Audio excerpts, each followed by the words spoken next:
Hi, Therapy Together families. Welcome to week 8 of the Therapy Together program. Congratulations on making it all the way through to week 8. This week, we are going to focus on bimanual or two-handed activities, and we are also going to talk about green light therapy interventions for individuals with cerebral palsy. So this picture comes from an article by Novak and a team of colleagues that decided to go to the literature and look through everything on cerebral palsy intervention and summarize what information do we have about what improves outcomes and what maybe doesn't. And so this team first initiated this project and they published in I think 2013 and then they updated it in 2020. The good news is there's a lot more evidence that's been created from the first version to the second version. In this new version, what you're seeing is just one component of that article that focuses on motor and on early intervention. And so there are additional categories that if you want to see all of them, you can Google Novak traffic light cerebral palsy or green light cerebral palsy, and this will come up open access to you if you want to see the whole article. But what I want to focus on is just to one kind of orient you to what you're seeing. On the top is green, and in the middle is yellow, and the bottom is red, just like a traffic light system. And so if it's green, that's a go. That's an intervention that is showing to have improvements in outcomes. Yellow is it shows positive. We have some studies that are positive, or maybe some studies that are neutral, or maybe there's a little bit of conflicting information, or we just don't quite have enough information to make it a green light intervention. But it's still something that might be effective for an individual, something that would be supported. You just really want to monitor outcomes and how your child would be responding specific to that intervention. And then you see that dotted line that's called the worth it line. And so everything above that, it's worth trying. If it seems like a good fit, your child has interest in it, it's something that can definitely be tried. If it's below the worth it line, we really don't have either the information or we really haven't seen the effectiveness to make it worth your time in therapy. And then the red one is like, stop, don't do those. We have enough information that shows us that these really are not effective for children with cerebral palsy.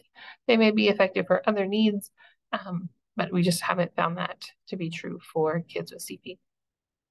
And so the exciting part about our program is you'll see on the top, one of the biggest circles is CIMT. And so we have quite a bit of robust evidence that shows us that if kids engage in constraint-induced movement therapy with good programming or good fidelity, that they're going to see some improvements in hand function.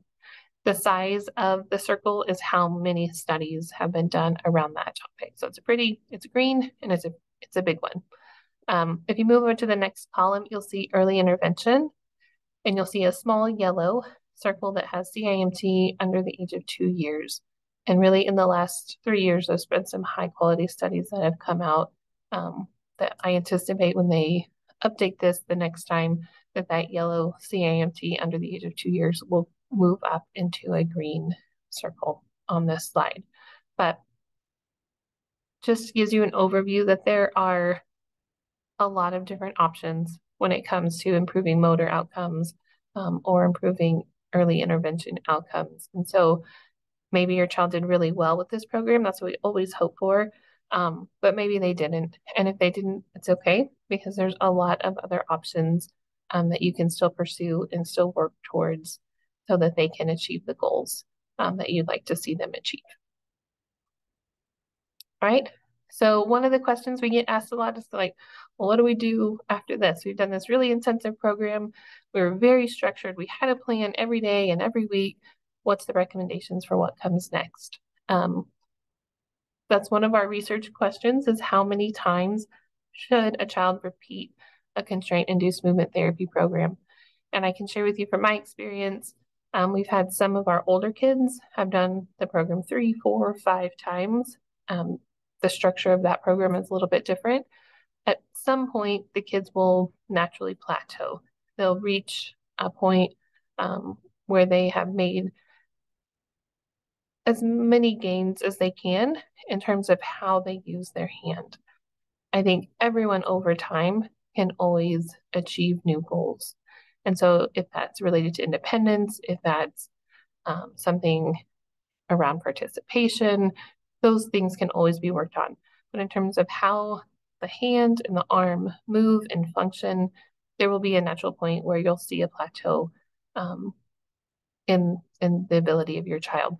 And sometimes that is very close to how the other hand moves and works, and sometimes there's a difference between one hand and the other hand.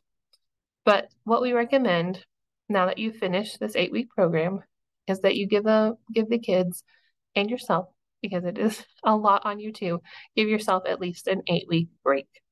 Our goal for constraint therapy isn't that we just improve how the assisting hand works or what it does, but that the assisting hand gains new skills, and then those new skills are incorporated into two-handed daily activities. And so over the next 8 weeks, that's what I would like for you to focus on, is think about what gains were made and how can your child continue to practice those within the context of two-handed activities. And when we do look at literature on how often should this happen and how much should you continue to practice, there's some nice literature that says about an hour does the job. So if you can set some time aside for 4 to 5 days a week for about 15 minutes to continue to work on some of these goals, that's an excellent strategy. So you'll continue ECI services, plus you'll do about an extra hour a week as time allows. So sometimes you can incorporate that into your daily routines. So if you're working on dressing or eating or holding something while eating, you can easily do that during your daily routines of getting ready in the morning and having breakfast. Or it may be something more specific. Maybe you're working on both of the hands coming out and together for clapping. That's something that you may work on for 15 minutes during a play session. And so you do an activity and then you clap.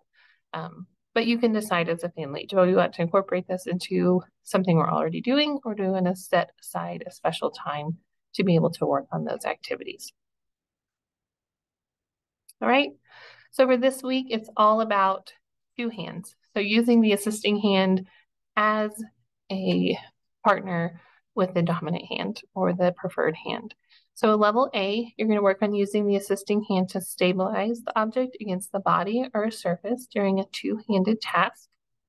For level B, you're going to use the assisting hand to hold during two-handed tasks. And remember, that's when the item is placed in the hand, and then you remain hold of it, and then you're able to manipulate and do the activity with the preferred or dominant hand. And then for level C, you're really going to work on using the assisting hand in the same way that you would use your typical non-dominant hand. So when you approach a task, if you're not sure how to teach your child or what the expectations would be, you can simply think to yourself, how would I naturally do that? My left hand is my non-dominant hand. So if it's a one-handed task, I'm going to use my dominant right hand for a lot of things. But if it's a task that requires two hands, I'm going to bring them both in together, with often my left hand being the hand that stabilizes or grasps, while my right hand does the more fine motor activity. And that's a typical way that everyone uses their dominant and non-dominant hands. All right, your summary video, some examples of some activities for preschool as well as infants and toddlers, and your very last caregiver log. So thank you so much for participating in the Therapy Together program. We hope you enjoyed it. And if you have any feedback, please reach out to us. We're always looking for ways to make it better and feasible for families to implement. And we so appreciate your time. Have a great week 8.